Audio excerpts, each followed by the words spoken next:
buenas a todos de nuevo. Hoy comenzamos ya el tema 2 y vamos a empezar por la primera parte del tema, que son los aumentos y disminuciones porcentuales. Nosotros, para trabajar con este concepto, siempre vamos a trabajar mejor con el tanto por uno en lugar del tanto por ciento. Y ahora vamos a ver por qué. Bueno, esto es muy simple. Si yo, hablando del tanto por ciento, voy a hablar en términos de 100, en el tanto por uno voy a hablar con términos de 1. Es decir, que si en la parte del tanto por ciento nosotros hablamos de un 35%, a esto le va a corresponder un 0,35. Y con esta cantidad de aquí es con la que nosotros vamos a trabajar en esta unidad. Lo primero, si queremos aumentar una cantidad en un tanto por ciento, pues nosotros vamos a suponer que queremos aumentar una cantidad de, por ejemplo, 100 euros en un 10%. Pues esto es tan sencillo como el 100 multiplicarlo por el 0,10, que nos supone el 10%, hacemos el cálculo, esto vale evidentemente 10 euros, y luego sumarle los 100 euros que teníamos al principio más los 10 euros que hemos ampliado con el 10% de aumento. Pero también podríamos haber multiplicado directamente 100 euros siempre por el 1, más el porcentaje que yo haya tenido al principio, el 1,10. Si multiplicamos esto directamente, me da 110 euros, que es el resultado final. Si quisiéramos hacer, por ejemplo, otra cuenta, un artículo que vale 235 euros, lo han subido de precio un 15%. Pues tan sencillo como el 235 lo multiplicaríamos por 1,15, siempre el 1, más el porcentaje que tengamos, y esto haciéndolo con la calculadora nos da 270,25 euros. Si en lugar de hacer un aumento quiero hacer una disminución de la cantidad, vamos a continuar con el ejemplo de antes. Si a 100 euros quiero rebajarle ese 10%, multiplicaré el 100 por el 0,10. Y esto me da 10 euros, igual que antes, solo que ahora en lugar de sumar 100 euros más 10, lo que voy a hacer es restarlos. Y esto me da, evidentemente, 90 euros. ¿Qué es lo que hemos hecho aquí? Continuando aquí con el ejemplo, esos 100 euros del principio, nosotros lo hemos multiplicado por 0,9 para que nos dé 90 euros. Es decir, cuando yo tenga que aplicar un porcentaje, por ejemplo el del 10%, a 1 le voy a restar ese 10% dividido entre 100. Va a ser 1 menos 0,1. Por supuesto es lo mismo que si quiero restar un 35%. Si quiero restar un 35% a una cantidad, pues lo multiplicaré por el 0,65%. Perdón, 0,65, 100%. En ambos casos, el 1,15 final por el que yo tenía que multiplicar y el 0,65 final por el que yo tengo que multiplicar en caso de que tenga una rebaja del 35%, o del 0,9 que yo tenga que multiplicar en el caso de que haga una rebaja del 10%, ese número que me queda aquí, que me queda aquí y que me queda aquí, se llama índice de variación. ¿De acuerdo? Es lo que varía la cantidad con respecto a la cantidad inicial. Vamos a verlo con un ejemplo aquí abajo. Nos dice, en el ejercicio resuelto que tenéis del tema, aunque lo tendréis resuelto, vamos a explicarlo aquí. El coste de vida en un cierto país subió un 15% un año, un 6% al año siguiente y bajó el 5% durante el tercer año. ¿Cuál fue la subida total en esos 3 años? Vamos a poner un ejemplo particular sobre los 100 euros. Si nosotros tuviéramos 100 euros, hablo 100 euros siempre porque es una cantidad muy fácil de trabajar. Si esos 100 euros subieron un 15% durante el primer año, tendré que multiplicar esta cantidad por 1,15. Si multiplico esta cantidad por 1,15 me dan 115 euros. Durante el segundo año ya tengo 115 euros. Y eso lo voy a tener que multiplicar por una nueva subida del 6%, es decir, del 1,06. Estos 12 decimales siempre tienen que suponer el porcentaje. Haciendo esto con la calculadora nos da 121,9 euros. Y si a esta última cantidad durante el tercer año le resto el 5%, porque bajó el 5%, tendría que multiplicarlo por el 0,95.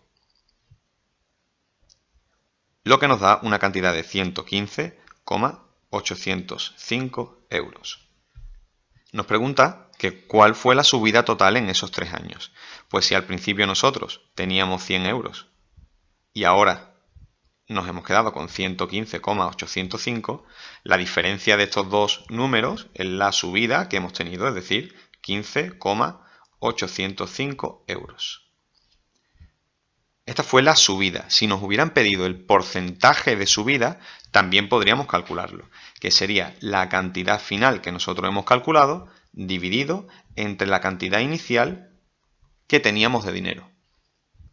Es decir, el 15,80%. Hemos hecho en ambos casos una operación para calcular una cantidad final a partir de una inicial. Nosotros sabemos lo que tenemos al principio y queremos calcular lo que tenemos al final. Sin embargo, también podrían pedirnos el caso contrario, que a partir de una cantidad final calculáramos la cantidad inicial, que es lo que vamos a ver ahora. Nos dicen que un comerciante vende artículos de su tienda aumentando un 40% el precio de coste. Compra lo que sea por una cantidad, lo aumenta al 40% y por ese dinero es el que lo vende. Pero dice que a sus familiares y amigos íntimos quiere vendérselos al precio de coste. Y para ello se le ocurre la feliz idea de, sobre el precio final que había aumentado previamente un 40%, reducirle un 40%. Entonces vamos a demostrar que este planteamiento es disparatado.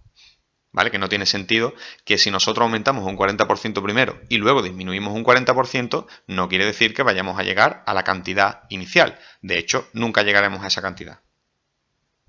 Lo mismo de antes, supongamos que tenemos una cantidad inicial de 100 euros por la que el vendedor compra un producto, lo compra a precio de coste y luego le tiene que aumentar el 40% para venderlo, es decir, tendrá que multiplicarlo el vendedor por 1,40 y multiplicando esta cantidad nos da que 140 euros va a ser el precio que él ponga en su tienda para que la gente lo compre. Y ahora dice que quiere rebajar un 40% a sus familiares y a sus amigos. Pues vamos a suponer que esos 140 euros del precio final, nosotros le rebajamos un 40%, es decir, lo multiplicamos por 0,60. Y resulta que esta cantidad son 84 euros. ¿Y esto por qué ha pasado? Porque nosotros realmente hemos rebajado un 40% sobre una cantidad más grande, que son 140 euros. El 40% que nosotros queremos rebajar no es sobre esta cantidad inicial, sino sobre esta cantidad que nosotros ya la hemos aumentado. Cuanto más aumentemos una cantidad y luego queramos rebajarle ese porcentaje, más pequeño va a ser el número. Por lo tanto, si el vendedor quisiera vender por 84 euros la ropa, le estaría perdiendo dinero. Como conclusión, si antes teníamos una cantidad inicial y lo multiplicábamos por el índice de variación para que llegar a la cantidad final, esta era la incógnita que nosotros queríamos calcular. Pero ahora nos están pidiendo, en lugar de la final, nos van a pedir la inicial. Simplemente despejando de esta fórmula, obtendría la cantidad inicial. Esto sería el coste final dividido entre el índice de variación. Es decir, si a nosotros nos dicen un cierto artículo, como por ejemplo este, el de 140 euros, lo han aumentado en un 40%. ¿Cuál era su cantidad inicial? Pues nosotros cogemos y decimos que esa cantidad inicial del producto va a ser el coste final, 140 euros, dividido entre el índice de variación. Entre el índice de variación, que en este caso era este de aquí, 1,40. Evidentemente tenemos que llegar a que el coste inicial era de 100 euros. Entonces, resumiendo, cuando queramos pasar de una cantidad inicial y queramos calcular la cantidad final, entonces tendremos que multiplicar por el índice de variación. Y si queremos al revés, pasar de la cantidad final a la cantidad inicial, tendremos que dividir por el índice de variación. ¿Vale? Lo hemos visto demostrado con esta fórmula de aquí.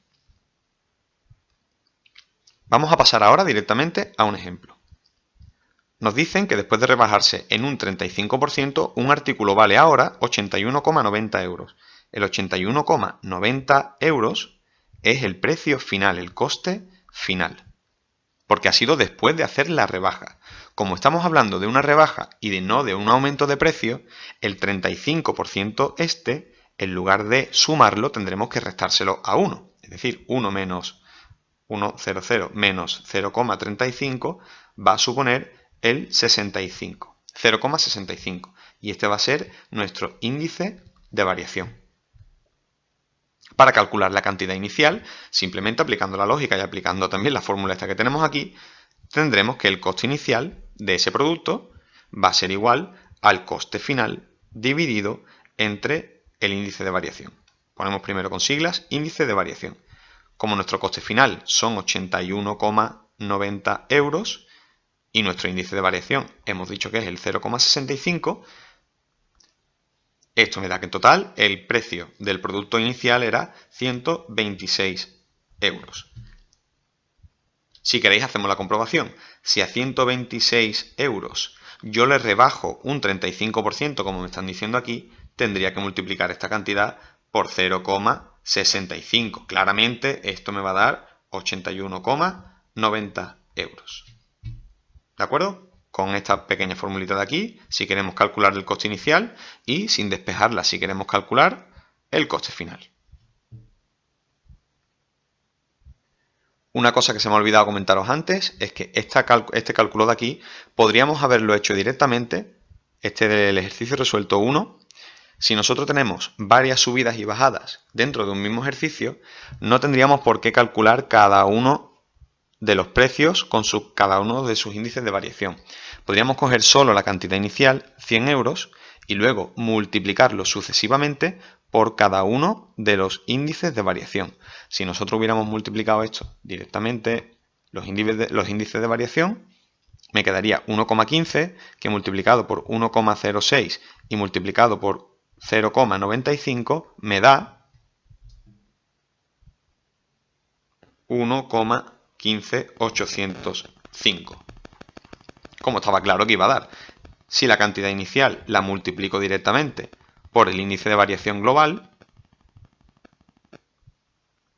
pues me da la cantidad que tenía al principio. 115,805 euros. Y con esto ya terminamos la explicación.